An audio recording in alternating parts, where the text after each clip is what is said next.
Hello friends, आप देख रहे हैं लॉगयान चैनल। आज एंशिएंट हिस्ट्री की फोर्थ क्लास में आपका स्वागत है।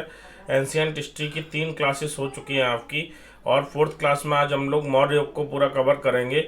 मौर्य युग से क्वेश्चन बनता है। चंद्रगुप्त मौर्य और अशोक दो ऐसे सम्राट रहे हैं, दो ऐसे राजा रहे हैं जिनसे बहुत ज़्यादा क्वेश्चन बनते हैं, और खासकर अशोक से तो क्वेश्चन बनते ही बनते हैं। मौर्य युग में पूरा कवर करेंगे, जो भी इम्पोर्टेंट पॉइंट होते हैं, जो भी क्वेश्चन बन सकता है, पूरा एपी और पीसीएसजे दो एग्जाम के पॉइंट ऑफ व्यू से हम लोग कवर यहाँ पर करेंगे। ठीक है, तो चंद्रगुप्त मौर्य संस्थापक थे किसके? मौर्य युग के।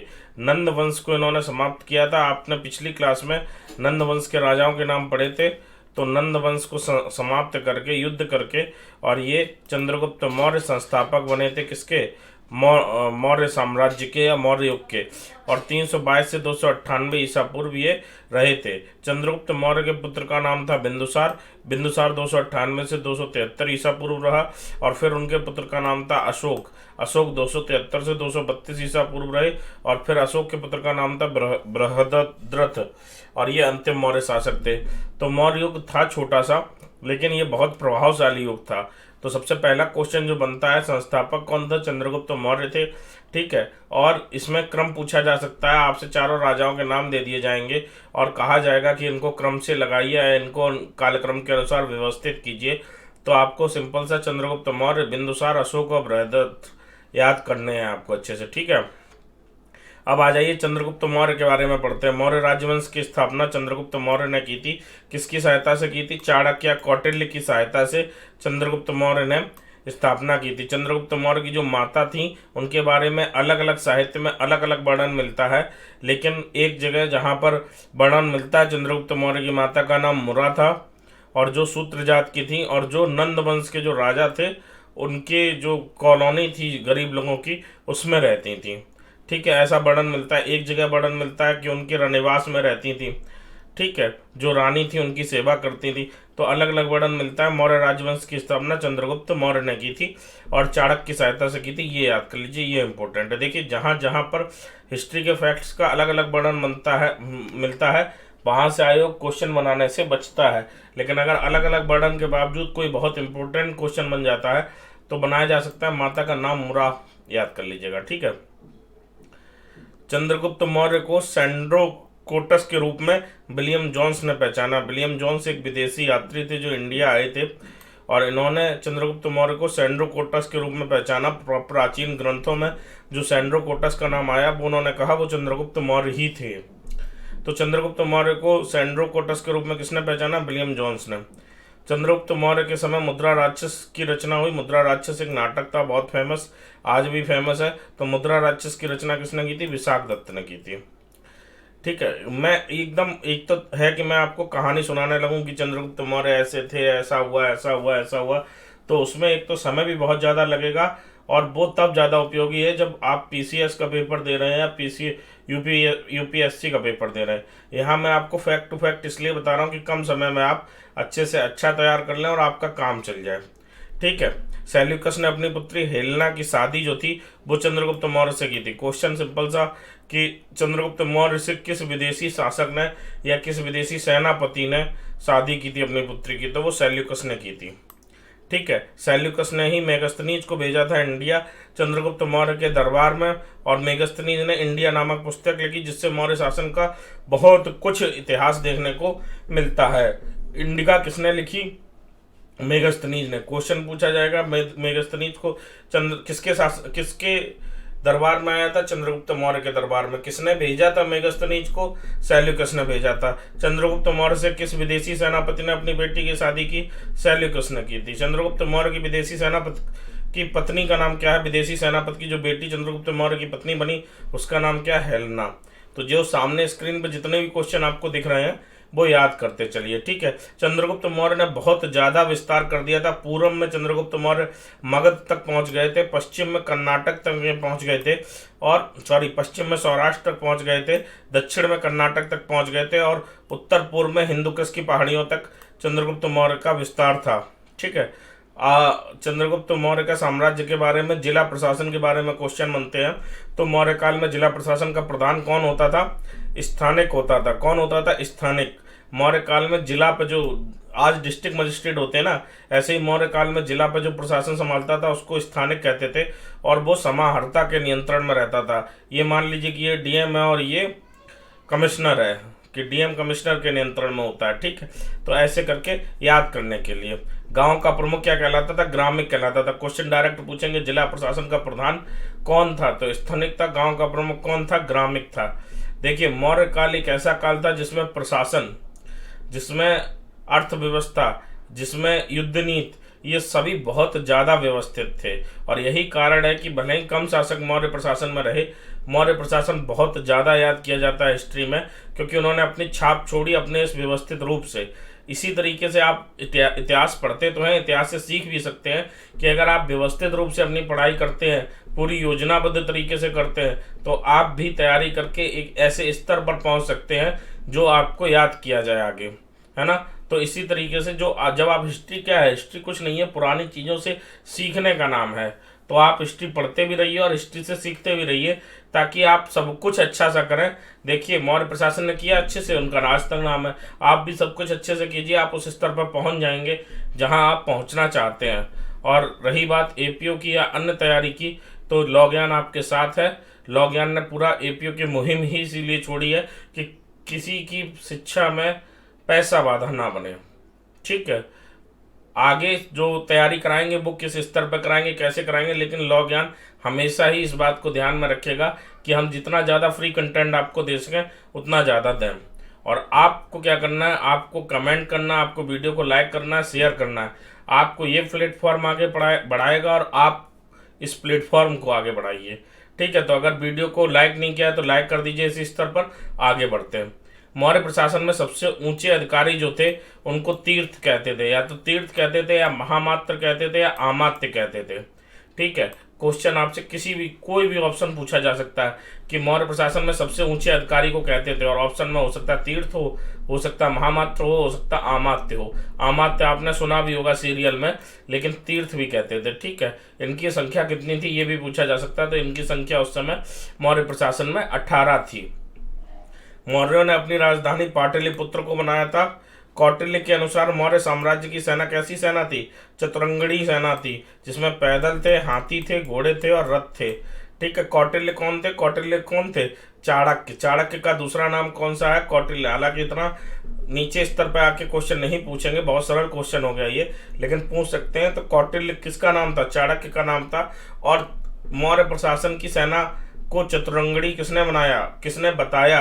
कौटिल्य ने बताया कि मौर्य साम्राज्य की जो सेना थी वो चतुरंगड़ी थी। ठीक है, प्लिनी ने चंद्रगुप्त की सेना के बारे में जानकारी दी। प्लिनी एक इतिहासकार रहे हैं जो विदेशी, उन्होंने क्या किया? चंद्रगुप्त की सेना के बारे में जानकारी दी। क्वेश्चन इस तरीके से बनेगा, चंद्रगुप्त निम्न में से किसने चंद्रगुप्त की सेना के बारे में जानकारी दी है? तो प्लिनी ने दी थी। ठीक है, दंडपाल, पुलिस विभाग का प्रधान क्या कहलाता था मौर्य साम्राज्य में? दंडपाल।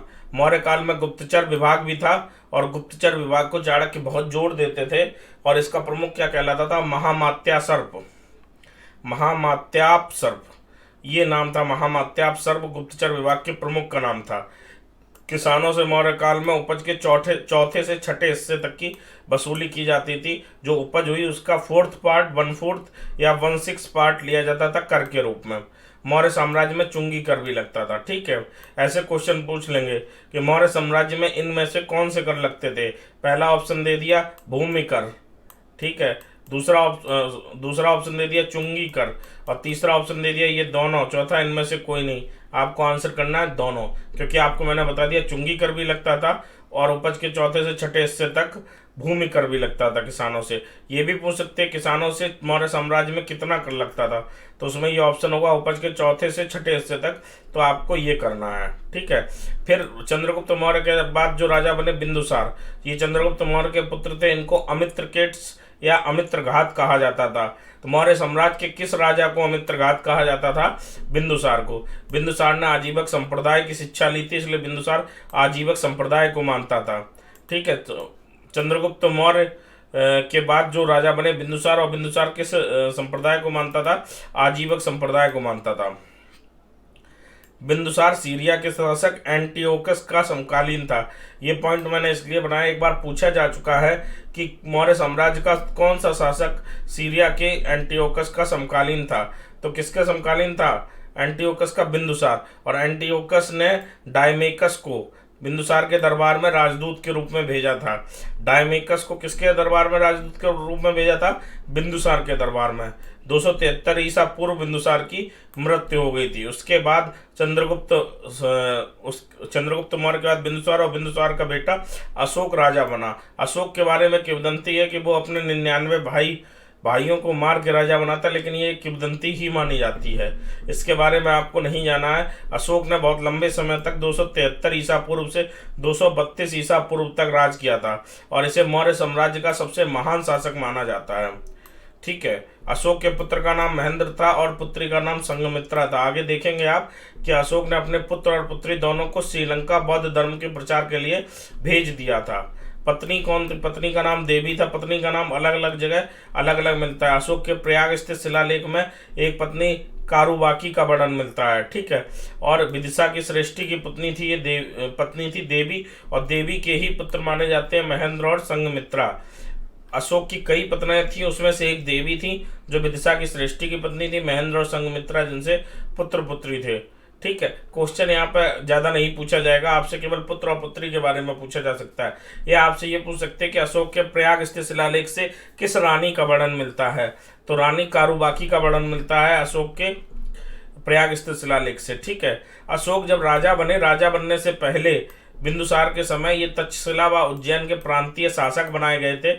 आपने सीरियल में भी देखा होगा कि तक्षशिला में जब स्थितियां गड़बड़ होती थी तो अशोक को भेजा गया था तक्षशिला और उज्जैन का प्रांतीय शासक बना के, और अशोक ने बहुत अच्छे से वहां का प्रशासन संभाला था। अशोक को कई अलग अलग नाम से भी जाना जाता है, कभी कभी पूछ भी लिया जाता है निम्न में से कौन सी उपाधि अशोक की है, या देवनाम प्रिय नाम से मौर्य साम्राज्य के किस राजा को जाना जाता है, या ऐसे भी पूछ सकते हैं कि निम्न में से किस राजा का उपनाम देवनाम प्रिय है या उपाधि देवनाम प्रिय है। तो अशोक की कुछ उपाधियां हम यहाँ पे लिख रहे हैं जो जिनसे क्वेश्चन बनते हैं। देवनाम प्रिय, प्रियदर्शी राजा मगध, अशोक वर्धन और राजा अशोक देवनाम प्रिय, इस तरीके से उपाधियां इनको दी गई थी, या ये इनके शिलालेख जो है उसमें वर्णन मिलता है। ठीक है। अशोक 273 ईसा पूर्व राजा बना था, लेकिन गृह युद्ध छिड़ गया क्योंकि ये क्लियर नहीं था कि अशोक ही राजा बनेगा। बिंदुसार के जो बाकी पुत्र थे उन्होंने भी अपनी अपनी दावेदारी प्रस्तुत कर दी थी, तो ऐसे में सभी भाइयों को मार के अशोक 273 में राजा बना, और सभी भाइयों को मारने के बाद 269 ईसा पूर्व में इसने 4 वर्ष बाद सिंहासन पर बैठने के राज्याभिषेक हुआ। तो आपसे 2 क्वेश्चन बनते हैं कि अशोक कब राजा बना, तो 273 ईसा पूर्व इसका आंसर है, और अशोक का राज्याभिषेक कब हुआ, तो 269 ईसा पूर्व 269 BC। ठीक है। अशोक के कितने अवलेख थे? अशोक के प्रमुख अवलेख 14 अवलेख मिले हैं जो 8 स्थानों पर हैं। कौन कौन से स्थान है? निम्न में से किस स्थान पर अशोक के अवलेख मिले हैं, या निम्न में से किस स्थान, उस स्थान का नाम बताइए जिस पर अशोक का अवलेख नहीं मिला है। इसलिए ये नाम आपको याद रखने जरूरी है क्योंकि अशोक के अवलेख से क्वेश्चन बनता है। शहबाजगढ़ी पाकिस्तान के पेशावर में है, मानसेहरा हजारा में है। ये आगे इसलिए लिखा गया है कि कौन सी जगह कहाँ है, कि हो सकता है इधर लिस्टिंग दे दी जाए और इधर दे दिया जाए स्थान का नाम, इधर अवलेख इधर स्थान, और आपसे मिलाने के लिए कहा जाए, तो इसलिए ये लिस्टिंग बहुत अच्छे से याद कर लीजिएगा। शहबाजगढ़ी पाकिस्तान के पेशावर में है, मानसेहरा हजारा में है, कालसी उत्तराखंड में है, गिरनार जूनागढ़ के समीप है, धौली उड़ीसा में है, जौगढ़ गंजाम उड़ीसा में है, एरागुड़ी कुर्नूल में है, और सोपारा थाने महाराष्ट्र में है। इसके अलावा अन्य कई लघु शिलालेख भी हैं। ये मैन 8 जगह पर मिले हुए 14 शिलालेखों का वर्णन है, अवलेखों का वर्णन है। ठीक है। बिहार गया के निकट बराबर नामक पहाड़ियां अशोक के लेख उत्कीर्ण मिले हैं। ठीक है। तो बिहार में किस स्थान पर अशोक के लेख उत्कीर्ण मिले हैं? बराबर की पहाड़ियों में। या आपसे क्वेश्चन इस तरीके से पूछा जाएगा कि बराबर की जो पहाड़ियां हैं उन पर जो बराबर की गुफाएं भी हैं वहां पर, उन पर किस राजा के लेख उत्कीर्ण मिले हैं?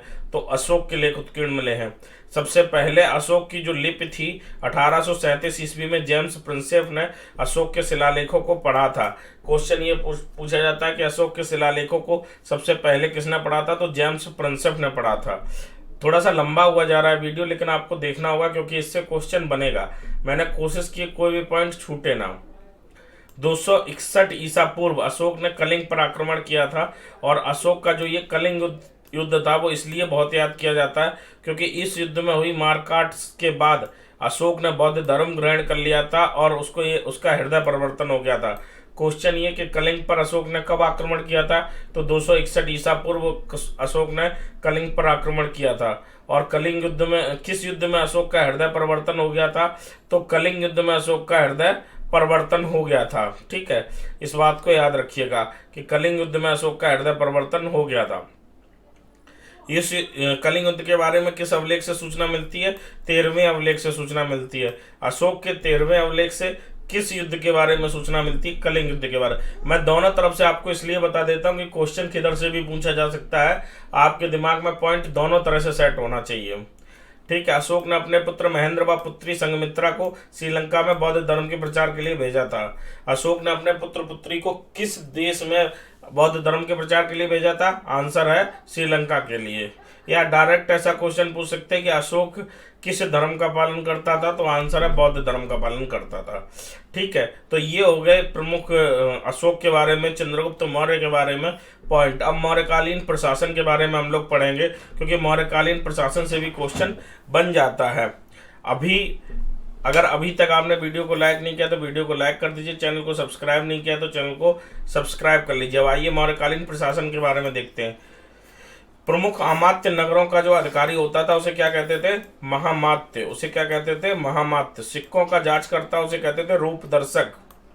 ये आपसे सिंपल एक भी पूछा जा सकता है कि मौर्य प्रशासन में सिक्कों के जांचकर्ता को क्या कहते थे, या आपसे लिस्टिंग मिलाने को दी जा सकती है। योग्य अधिकारियों का समूह क्या कहलाता था? अमात्य। और अब कमेंट में बताइए यहाँ पर अमात्य कितने होते थे? हमने आपको इसी पीडीएफ में ऊपर पढ़ाया था। प्रधानमंत्री का पद जो था उसे अग्रामात्य कहते थे। अग्रामात्य। चंद्रगुप्त मौर्य के समय उन्होंने अपने प्रधानमंत्री किसको रखा था? चाणक्य को प्रधानमंत्री का पद मिला हुआ था। मंडल का प्रमुख प्रदेष्टा कहलाता था। मंडल का प्रमुख क्या कहलाता था? प्रदेष्टा। नगर का अधिकारी जो होता था वो एस्टिनोमोई कहलाता था। न्याय व राजस्व का अधिकारी रज्जुक। ये पूछा जा चुका है इसलिए इसको याद रखिएगा। हालांकि पूछे तो इसमें से कई जा चुके हैं, रज्जुक कई बार पूछा जा चुका है। महिलाओं के नैतिक आचरण के संबंध में जो अधिकारी होता था वो स्त्री महामात्र कहलाती थी। टकसाल का प्रमुख अधिकारी भी पूछा जा चुका है, ये सौवर्णिक कहलाता था। टकसाल का प्रमुख अधिकारी सौवर्णिक। सीमावर्ती क्षेत्रों में धर्म प्रचार करने वाला अधिकारी अंतः महामात्र। समाज में सामंजस्य की स्थिति बनाने वाला व्यक्ति धम्म महामात्र। और गुप्तचर विभाग का जो प्रमुख होता था वो महामात्या सर्प कहलाता था। गुप्तचर विभाग का प्रमुख महामात्या सर्प। जिलों में राजस्व वसूली का कार्य करने वाला युक्तक। मौर्य काल में सबसे उच्च स्तर के अधिकारी क्या कहलाते थे? अमात्य तीर्थ कहलाते थे। इनसे क्वेश्चन बनता है इसलिए मैं बार बार इस पॉइंट को लिख रहा हूँ। अर्थशास्त्र में इनकी संख्या कितनी बताई गई है? 18। ठीक है, कृषि विभाग का प्रमुख सीताध्यक्ष। खानों का प्रमुख आकाराध्यक्ष। मुद्रा विभाग का प्रमुख लक्षणाध्यक्ष। व्यापारिक कर का प्रमुख शुल्काध्यक्ष। पासपोर्ट विभाग। विदेश जाने के लिए, तब भी देश की सीमा से बाहर जाने के लिए सुरक्षा व्यवस्था के कारण एक मोहर लगाई जाती थी। वो मोहर ताम्रपत्र पर लगाई जाती थी। तो पासपोर्ट विभाग का प्रमुख मुद्राध्यक्ष और व्यापारिक मार्ग का प्रमुख संस्थाध्यक्ष होता था। और उस समय मौर्य काल में चांदी व तांबे के सिक्कों का उल्लेख मिलता है। ठीक है, तो मौर्य काल के बारे में इतनी ही जानकारी आपके लिए पर्याप्त है। वीडियो लंबा हो गया है और आगे कुछ पॉइंट हम अन्य भी कवर कर लेते हैं क्योंकि हमको एंशिएंट हिस्ट्री अगले लेक्चर में पूरी कंप्लीट करनी है। ठीक है, 5 लेक्चर में आपकी एंशिएंट हिस्ट्री कंप्लीट हो जाएगी। 7 लेक्चर में आपकी मॉडर्न हिस्ट्री कंप्लीट हो चुकी है और 4 ही 5 लेक्चर और लगेगा, उसमें मैं मेडाइवल हिस्ट्री कंप्लीट कर दूंगा। हिस्ट्री आपकी इस तरीके से कंप्लीट हो जाएगी। उधर पुलिस एक्ट आपका चल रहा है, पुलिस एक्ट भी 7 से 8 लेक्चर में पूरा पुलिस एक्ट कंप्लीट हो जाएगा, शायद 8 लेक्चर में। और उसके बाद उसके एमसीक्यू करके पुलिस रेगुलेशन 4-5 लेक्चर में कंप्लीट कर दूंगा।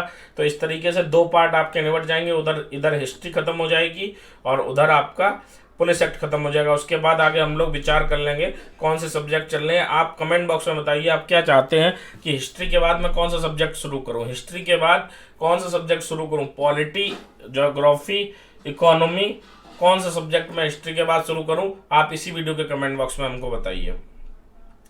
शुंग वंश शुंग वंश जो मौर्य प्रशासन का अंतिम शासक था बृहद्रथ, उसकी हत्या की थी पुष्यमित्र शुंग ने। पुष्यमित्र शुंग कौन था? बृहद्रथ का जो सेनापति था वो था पुष्यमित्र शुंग, और शुंग वंश की स्थापना की। अधिकतर आपको यही मिलेगा, या तो बेटे ने बाप को मार डाला और वंश बदला, तो सेनापति या किसी मंत्री ने राजा को मार डाला। तो पुष्यमित्र शुंग ने मौर्य शासन का सेनापति था, इसने बृहद्रथ की हत्या करके शुंग वंश की स्थापना की थी। ठीक है। शुंग वंश में बाणभट्ट एक लेखक हुए, उन्होंने हर्ष चरित्र की रचना की थी, और उसमें ये चीज का वर्णन मिल जाता है कि बृहद्रथ की हत्या करके शुंग वंश की स्थापना की गई थी। ठीक है। पुष्यमित्र शुंग द्वारा भरहुत का स्तूप बनवाया गया था। भरहुत का स्तूप किसके द्वारा बनवाया गया? पुष्यमित्र शुंग के द्वारा बनवाया गया था। मालविकान्मित्र जो कालिदास का सुप्रसिद्ध काव्य है, इसमें भी पुष्यमित्र शुंग का जिक्र मिलता है। आपसे क्वेश्चन इस तरीके से पूछा जाएगा कि कालिदास के किस काव्य में पुष्यमित्र शुंग का जिक्र मिलता है। ठीक है। शुंग वंश के जो राजा थे उनका एक क्रम बता देते हैं, हालांकि पूछा नहीं जाएगा, पहला और आखिरी आप याद रखिए, लेकिन फिर भी देख लीजिए, बाई चांस पूछ दिया जाए। पुष्यमित्र शुंग, फिर अग्निमित्र, फिर सुज्येष्ठ, फिर वसुमित्र, ब्रजमित्र, भागभद्र और देवभूमि। ठीक है। तो पहले थे पुष्यमित्र शुंग और लास्ट थे देवभूमि। फिर कर्ण वंश का देख लीजिए। कर्ण वंश 75 से 30 ईसा पूर्व था। वसुदेव उसके संस्थापक थे। फिर इनके राजा हुए, और अंतिम राजा जो थे वो इनके सिमुक, जो इनके अंतिम शासक थे सुशर्मन, इनकी हत्या किसने की? सिमुक ने। और सातवाहन शासक थे सिमुक, उन्होंने इनकी हत्या करके इनके राज्य पर कब्जा कर लिया। आपसे पूछने लायक क्वेश्चन केवल इतना है, कर्ण वंश का शासन कब से कब तक रहा और संस्थापक कौन थे? वसुदेव। ठीक है। या कर्ण वंश का शासन किसने खत्म किया? तो सातवाहन शासक सिमुक ने खत्म किया। ठीक है। फिर शक के बारे में बात कर लेते हैं। शक जो आए थे, शकों का सबसे विख्यात शक शासक कौन था? रुद्रदामन प्रथम। रुद्रदामन प्रथम के बारे में जानकारी कहाँ से मिलती है? रुद्रदामन प्रथम के बारे में जानकारी आपको जूनागढ़ अभिलेख से मिलती है। ठीक है। जूनागढ़ अभिलेख से रुद्रदामन प्रथम के बारे में जानकारी मिलती है। और जूनागढ़ अभिलेख कहाँ मिलता है? गुजरात जिले के गिरनार पर्वत पर प्राप्त हुआ है जूनागढ़ अभिलेख। तो जूनागढ़ अभिलेख से किस राजा के बारे में जानकारी मिलती है? रुद्रदामन प्रथम। और रुद्रदामन प्रथम शक साम्राज्य से आया हुआ राजा था। कुषाण वंश के बारे में देखिए, बहुत जल्दी मैं आपको इसलिए पढ़ा रहा हूँ कि यहाँ से क्वेश्चन बनने की संभावनाएं कम होती है, केवल संस्थापक पूछते हैं या अंतिम राजा पूछते हैं। ठीक है। कोई इंपॉर्टेंट फैक्ट होगा तो वो मैं बता दूंगा। कुषाण वंश के बारे में सबसे पहले कुषाण वंश का संस्थापक कुजुल कड़फिसेस, याद रखिएगा, कुषाण वंश के संस्थापक का क्या नाम था? कुजुल कड़फिसेस कुषाण वंश का संस्थापक था। और सर्वप्रथम सोने के सिक्के चलाने का जो चलन कराया था वो कुषाण वंश ने कराया था। और उसमें भी कौन शासक था? बिम कड़फिसेस ने सर्वप्रथम सोने के सिक्के चलाए थे। कुषाण वंश की स्थापना कुजुल कड़फिसेस ने की थी, और बिम कड़फिसेस जो उसका उत्तराधिकारी था उसने सर्वप्रथम सोने के सिक्के चलाए थे। और कुषाण वंश में कनिष्क प्रथम सबसे प्रसिद्ध शासक हुआ। कनिष्क प्रथम, फिर हुस्क, कनिष्क द्वितीय, वासुदेव प्रथम, कनिष्क तृतीय और वासुदेव द्वितीय कुषाण वंश का अंतिम शासक था। ठीक है। तो ये 3 पॉइंट याद रखिएगा। कुजुल कड़फिसेस कुषाण वंश का संस्थापक था। बिम कड़फिसेस सर्वप्रथम सोने के सिक्के चलाए, और कनिष्क प्रथम सबसे प्रसिद्ध शासक था कुषाण वंश का। आपसे ये पूछा जा सकता है कि कनिष्क प्रथम किस वंश का शासक था, तो आपको पता होना चाहिए कि कुषाण वंश का शासक था। कुषाण शासकों ने महाराजा धिराज की उपाधि धारण की थी। महाराजा धिराज की उपाधि किन शासकों ने धारण की थी? कुषाण शासकों ने। ठीक है। फिर सातवाहन का शासक कौन था? सिमुक था। आपने ऊपर पढ़ा था कि सिमुक ने कर्ण वंश के जो अंतिम शासक थे उनकी हत्या करके सातवाहन वंश की स्थापना की थी। कर्ण वंश के अंतिम शासक की हत्या करके सिमुक ने सातवाहन वंश की स्थापना की। और सातवाहन का शासक संस्थापक कौन था? सिमुक था। फिर कृष्ण हुए, फिर सातकर्णी प्रथम, इनका एक सातवाहन का शक्तिशाली शासक था। फिर हाल हुआ, हाल के बाद गौतम पुत्र सातकर्णी, वशिष्ठ पुत्र सातकर्णी, यज्ञश्री सातकर्णी, ये राजा हुए सातवाहन के। ये क्रम है, आप एक बार देख लीजिएगा। ठीक है। आपसे क्वेश्चन ऐसे, ये राजा के नाम हमने इसलिए लिख दिए हैं क्योंकि हर वंश में आपसे क्वेश्चन ऐसे पूछा जाएगा, जैसे पूछ देंगे गौतमी पुत्र सातकर्णी किस वंश का शासक था, तो इनके नाम से तो पता नहीं चलता है, तो आप बताएंगे सातवाहन वंश का शासक था जब आप पढ़े होंगे। या आपसे पूछ दिया कि वासुदेव द्वितीय किस वंश का अंतिम शासक था, तो कुषाण वंश का अंतिम शासक था। तो इसलिए इसको पढ़ लीजिएगा अच्छे से। ठीक है। और उसके अंदर जाने की जरूरत नहीं है, वो पीसीएस और यूपीएससी वालों के लिए जरूरत है। ठीक है। राजकीय भाषा क्या थी? प्राकृत थी 7 वाहनों की, और लिपि क्या थी? ब्राह्मी लिपि थी। इससे क्वेश्चन बन चुका है। तो ये हो गया आपका मौर्य साम्राज्य पूरा, मौर्य डेस्टिनी। अब अगले में गुप्ता डेस्टिनी और कुछ जो बचा हुआ पार्ट है वो कवर करेंगे। बाकी अगर एंशिएंट हिस्ट्री में कोई पॉइंट मेरे से छूट रहा हो, जैसे पहले जैन बौद्ध कवर कर लिया, उससे पहले हड़प्पा कवर कर लिया, और उससे पहले हम लोगों ने वैदिक काल कवर कर लिया था, तो ये अगर अभी भी कोई पॉइंट छूट रहा हो तो हमको याद दिलवा दीजिएगा कमेंट बॉक्स में। और मॉडर्न हिस्ट्री आपने अगर नहीं देखी तो मॉडर्न हिस्ट्री के सभी वीडियो जाके देख लीजिएगा। एंशिएंट हिस्ट्री की 4th क्लास है, तो 4 क्लास कंप्लीट होंगी और लास्ट क्लास कल हो जाएगी। तो 5 क्लास में एंशिएंट हिस्ट्री भी खत्म हो जाएगी। उसके बाद मिडाइवल हिस्ट्री शुरू करेंगे हम लोग। ठीक है। और मिडाइवल के बाद क्या करेंगे आप लोग हमको कमेंट बॉक्स में बताएंगे। वीडियो को अगर लाइक नहीं किया तो लाइक कर लीजिए। अगर चैनल को अभी तक सब्सक्राइब नहीं किया है तो चैनल को सब्सक्राइब कर लीजिए। मिलेंगे कल के वीडियो में। धन्यवाद।